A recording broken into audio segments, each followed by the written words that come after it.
Indonesia. Jadi sebenarnya kami ini sebagai diaspora Indonesia aja tidak merasa kesulitan mendapat atau mau kangen empek-empek aja ada gitu.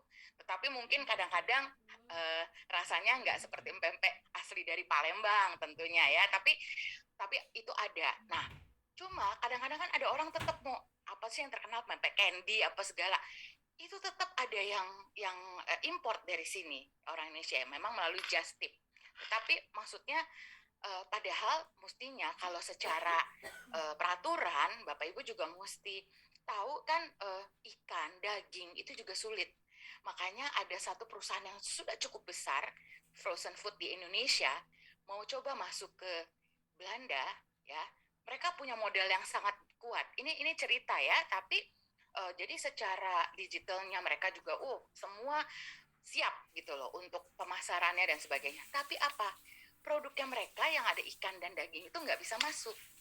Ya, ini kan saya karena bergaul sama atas perdagangan dengan tim ekonomi, gitu kita suka banyak cerita, mereka cerita juga. Jadi saya juga waktu itu kebetulan ada yang approach untuk frozen, makanya terus dikasih tahu. Nah, akhirnya frozen food itu yang ada daging atau ikan itu, tahu nggak bagaimana cara uh, apa namanya cara solving problemnya? Ikan dan dagingnya dari Belanda, tetapi bumbunya dan packagingnya semua itu dari Indonesia. Itu yang dilakukan. Jadi ini salah satu solusi yang dilakukan oleh si eksportir ya, dan dengan kami di sini dan pemerintah atau perwakilan yang membantu. Jadi itu memberikan satu solusi. Itu salah satu contoh real. Kemudian tadi juga kan Pak Bayu Nugroho sempat bilang, betul, company profile, katalog produk, lalu website itu disiapkan. Tetapi yang penting juga adalah pabriknya. Kadang-kadang kalau kita kirim atau kita ekspor jumlah besar dan diimport oleh buyer di sini, ngomong aja mengenai lada ya, kalau itu benar berbaki dan semuanya, kadang mereka tuh mau lihat mana pabriknya. Jadi mereka akan ada kunjungan. Ini karena COVID aja, saya sendiri biasanya 3-4 kali bolak-balik Indonesia dari Belanda. Tetapi saya terus terang nggak berani karena saya ada risiko kesehatan dan juga karantina masih 10 hari. Jadi itu yang membuat saya juga waktunya sulit ya, karena aku nggak bisa tinggalin terlalu lama juga company saya di Belanda. Jadi tapi mereka biasanya itu saya juga mendampingi kita punya importer di sana. Kayak waktu itu ke Bangka untuk lihat pabrik lada di sana. Jadi seperti itu Bapak Ibu.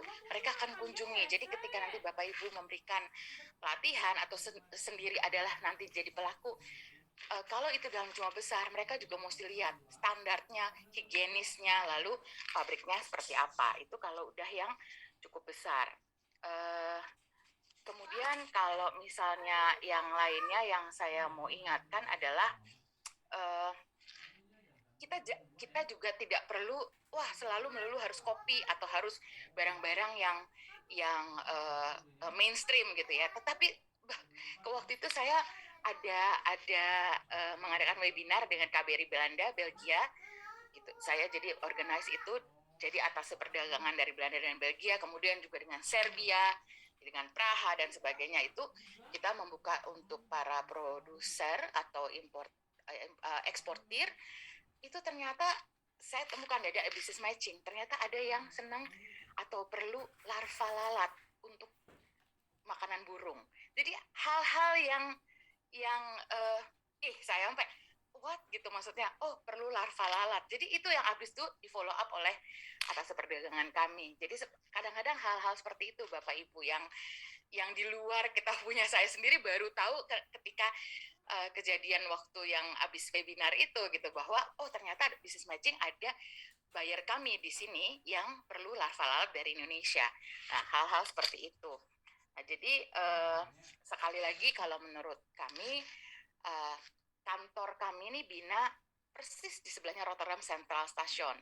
kan di sini parkir mahal dan sebagainya. Jadi ketika buyer datang meninjau lalu mencek atau misalnya lihat sampel-sampelnya, tadi kan Pak Bayu Nugroho ITPC LE juga bilang ya, sampel jangan lupa dikirimkan. Nah itu kita bisa taruh sampel di kantor kami juga persis sebelah Rotterdam Stasiun, lalu di situ kita bisa bicara. Jadi memang peran kami diaspora Indonesia, satu, kita mengerti pasar di sini.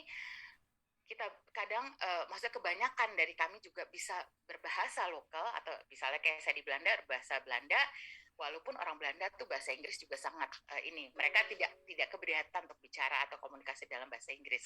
Dan kebetulan saya di Rotterdam tuh memang kota dagangnya Belanda.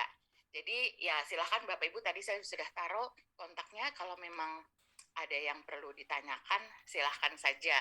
Terus saya sendiri ini baru pindah ke Belanda benar-benar di sini sekitar 8 tahun.